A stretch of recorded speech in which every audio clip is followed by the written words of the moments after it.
Thank you, Jackie. Thank you for these always intense introductions. Before I start, I just want to really touch on Cass and how powerful that was. And then it's so moving that this is part of our purpose, is what you're going through is there's an opportunity to really help so many people through fixing the money. And this is the second time I have to speak right after you, and I'm really emotional about it because your speeches are so powerful. And you're such a brave woman to get up in front of everyone and put your name on the line and associate something with this, that it's remarkable. So with that being said, thank you again for being here. I'm going to start with a quick story. And let me set the scene because the context here actually matters. Imagine you're with your friends walking in the mountains at night. You notice something strange on the horizon. It's a glow approaching from the sky. And all of a sudden, you're staring at this huge, metallic, hovering object, sort of like we see in the movies. You're in disbelief. You wonder, am I dreaming or is this real? Before you can even take out your phone, the object shoots straight up into the night sky, and in a single second, it's gone. You stand there trying to process what you just saw. You think about it for days, for weeks, for months. Every single day, it crosses your mind. You wonder, where did it come from? How is it powered? How it moved that fast with no sound? You start to imagine what would happen if humans had access to that kind of energy. You think about all of the possibilities. But then something strange happens.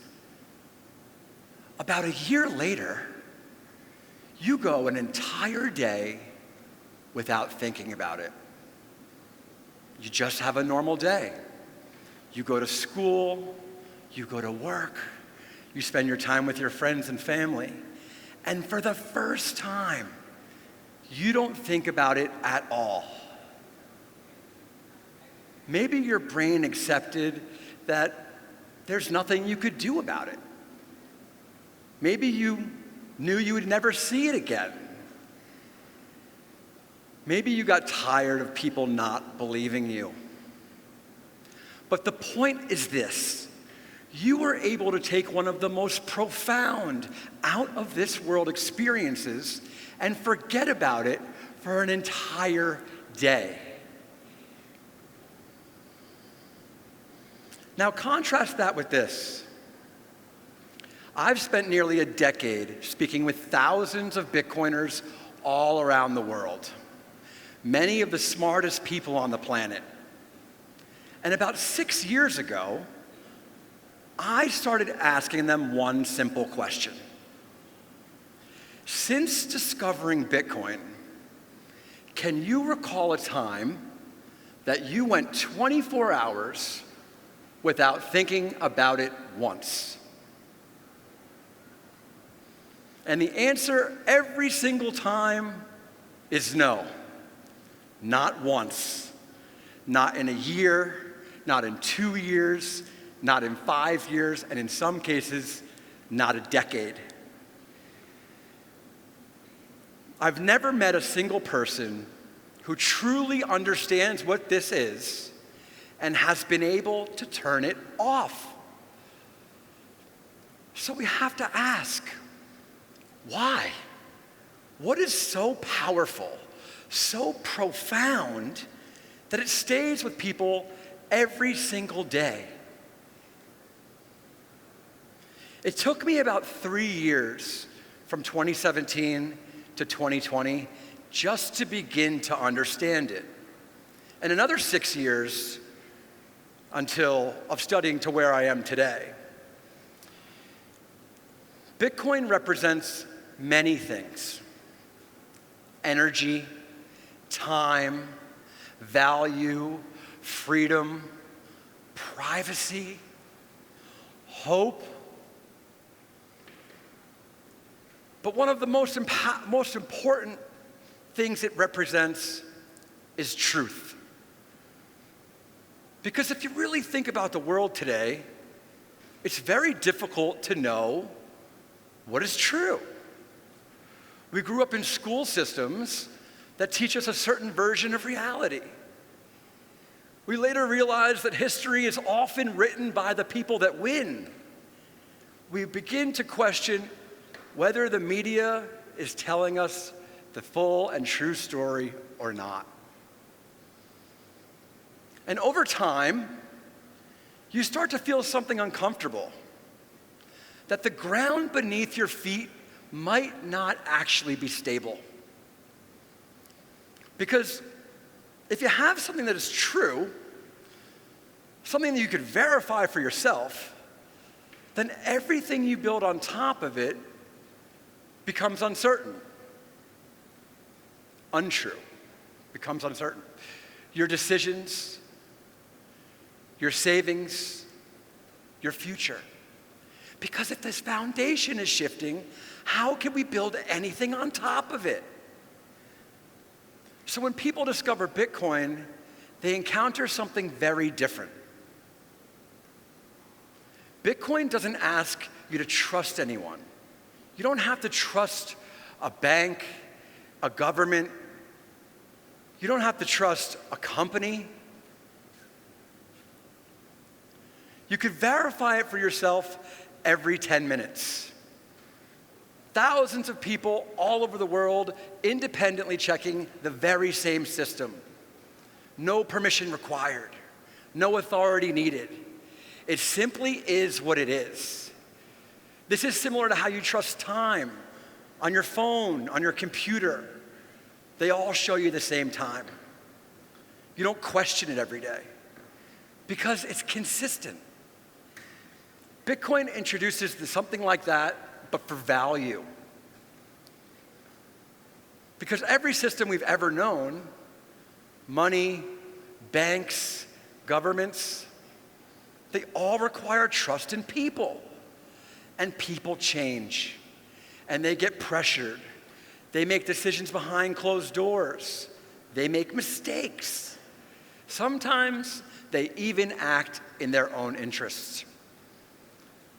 But this doesn't. It doesn't care who you are. It doesn't care how much money you bring to the table. It doesn't care how much power you have. It just follows the rules exactly every single time.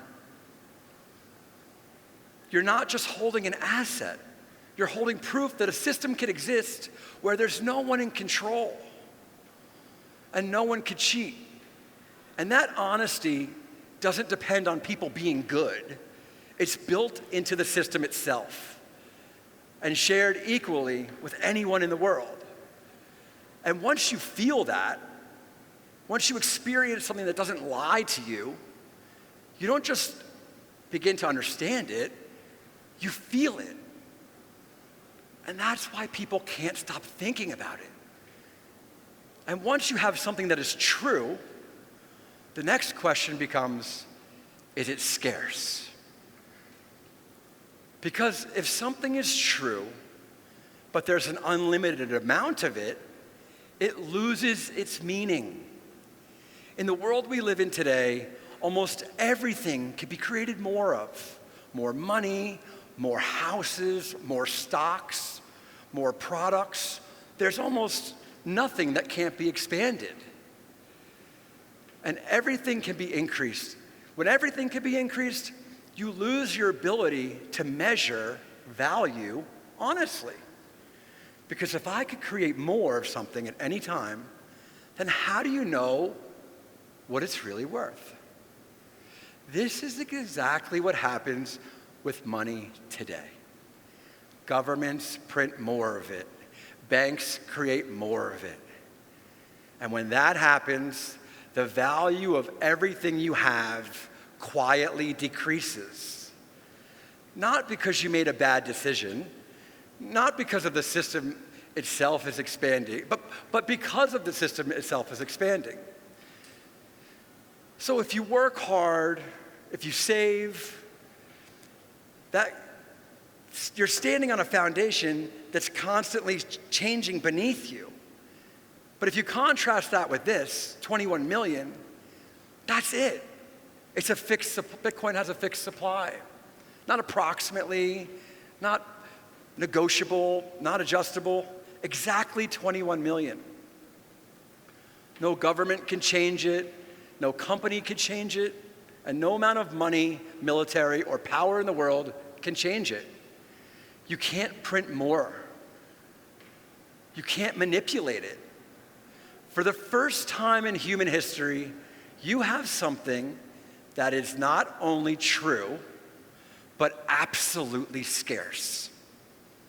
And when you combine those two things, truth and scarcity, something powerful begins to emerge. Hope. Because now you're looking at a system that's not just functional, but fair. The same rules apply to everyone. The richest person in the world and the poorest person in the world all operate under the same exact system. And that has never existed before. Because for most of human history, access to property, access to money, access to opportunity has always been controlled. And for billions of people, that has meant they do not truly own what they have. It could be taken, it could be frozen, it could continue to be inflated away. But now, for the very first time, 8 billion people have access to a system that they could truly own something. You could store value for as little as 1 or 2 baht, 1 or 2 cents. And once you have it, no one can take it from you. Because it doesn't exist in a place. It exists in information.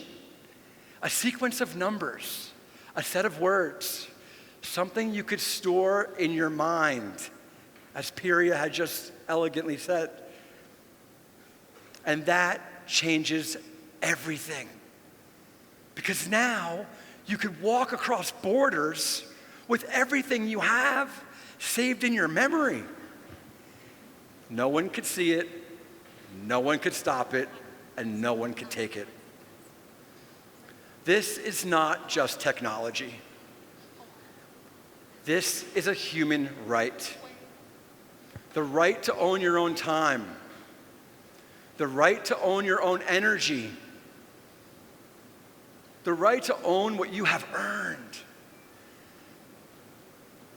And when that value is stored in something that is scarce, it doesn't just hold its value, it appreciates. Because everything else around it is constantly being diluted. So for the first time, you could store your life's work in something that respects it. And when you truly understand that, you realize something much bigger. This is not just money. This is a complete shift in how humanity organizes itself. And once you see it for what it is, and what it can become, and what it will become, you cannot unsee it. And that is why people can't stop thinking about it. Because it may be the most powerful, transformative technology humanity has ever seen. Thank you. Thank you so much.